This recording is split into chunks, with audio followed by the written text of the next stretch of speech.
There's a tennis player who hits drop shots like a crafty 40-year-old veteran, then celebrates like he just won his first junior tournament.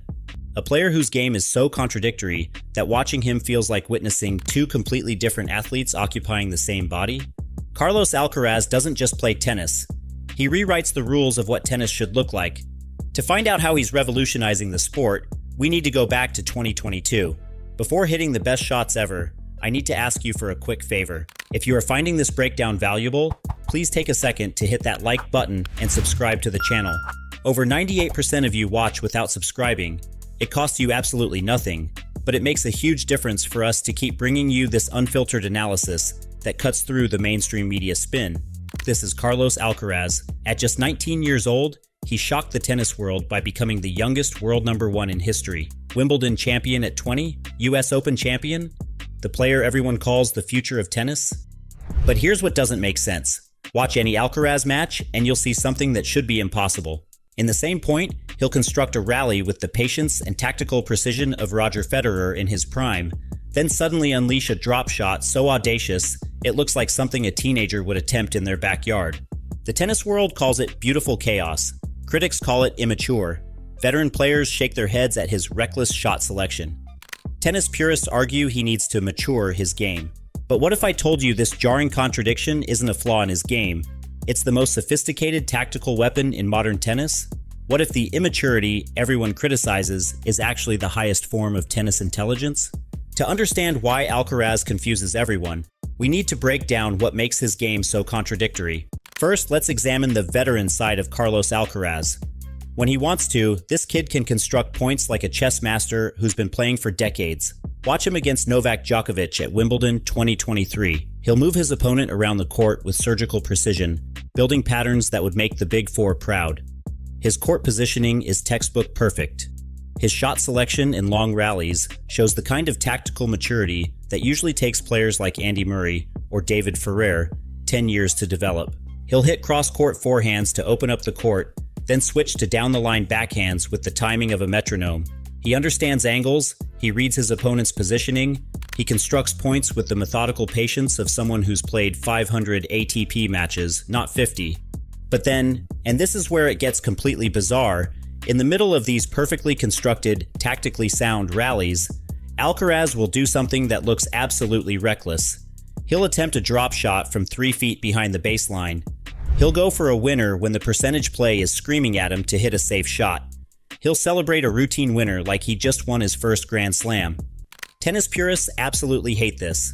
They see it as immaturity, as a young player who hasn't learned discipline yet.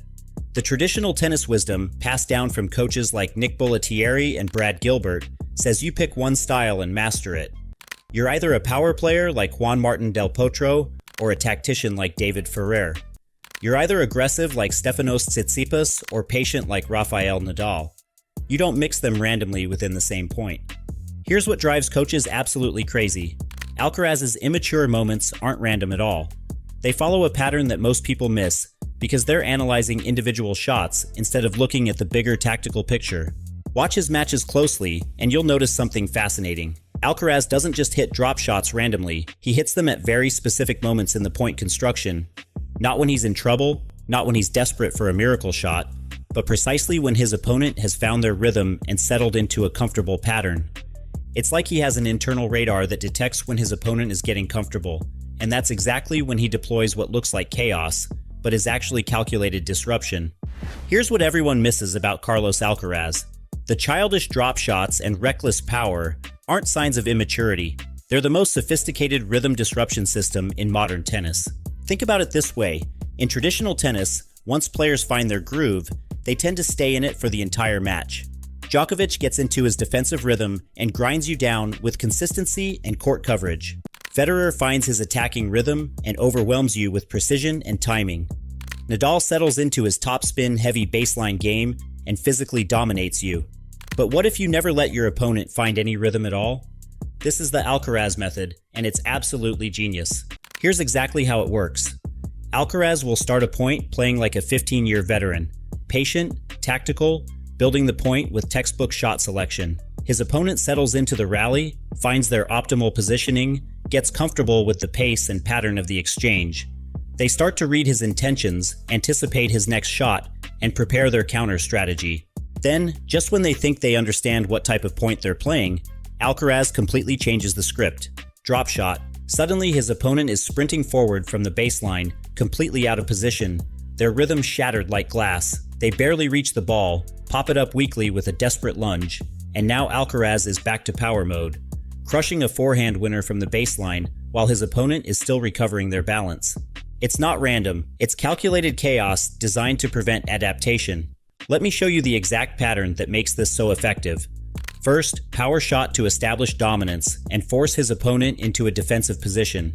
Second, opponent adjusts their positioning and mindset to handle the power game. Third, drop shot to completely disrupt their adjustment and force them out of position. Fourth, opponent scrambles desperately, loses optimal positioning and mental composure. Fifth, power winner to finish the point while they're still recovering.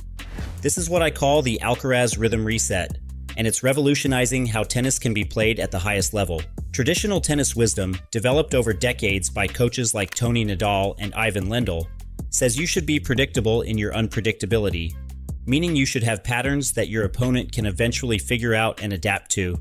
Alcaraz throws this entire philosophy out the window.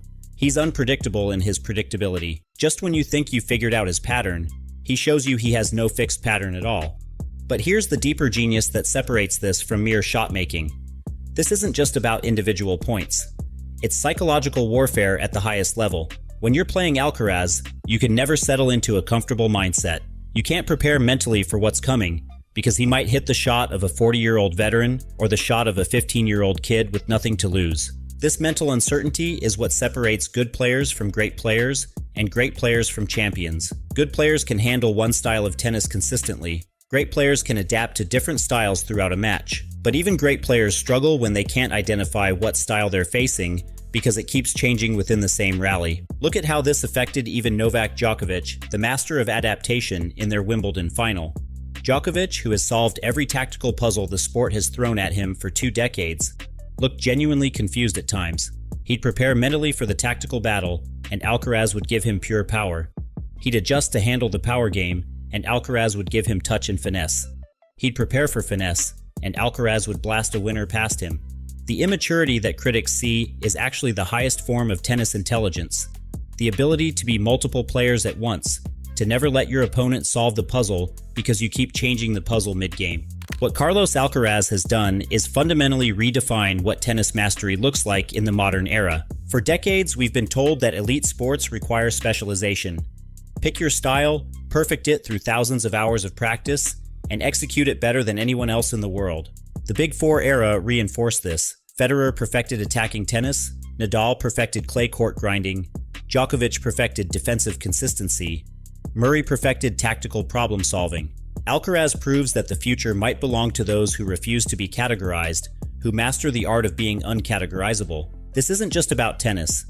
In any competitive field, the ability to be unpredictably excellent, to master multiple approaches and deploy them strategically, might be the ultimate competitive advantage in our rapidly changing world. Alcaraz shows us that maturity in sports isn't about abandoning your instincts or creativity. It's about knowing when to be tactical and when to be instinctive, when to be patient and when to be aggressive, when to play like a veteran, and when to play like you have nothing to lose. The tennis world spent years trying to find the next Federer or the next Nadal. What they got instead was something entirely new. A player who could be all of them, sometimes within the same point. Carlos Alcaraz isn't just the youngest world number 1 in history. He's proof that the future of tennis, and maybe all elite competition, belongs to those who refuse to be put in a box. The next time you watch Alcaraz play, don't look for consistency in the traditional sense. Look for the method in the madness. Look for the moments when he switches from veteran to teenager and back again. Look for the rhythm resets that leave his opponents completely lost and scrambling to adapt. This is what makes tennis beautiful. Not just the perfect execution of a single style, but the creative intelligence to be multiple styles at once. Drop your thoughts in the comments below, and don't forget to subscribe for more breaking coverage of the stories that are reshaping our tennis world. What do you think? Is Alcaraz's style the future of tennis, or will traditional approaches eventually figure him out? Can other players learn to implement this rhythm disruption system, or is it something unique to his personality and instincts? Let me know in the comments, and I'll see you in the next breakdown, where we continue to uncover the hidden genius behind the game's greatest players.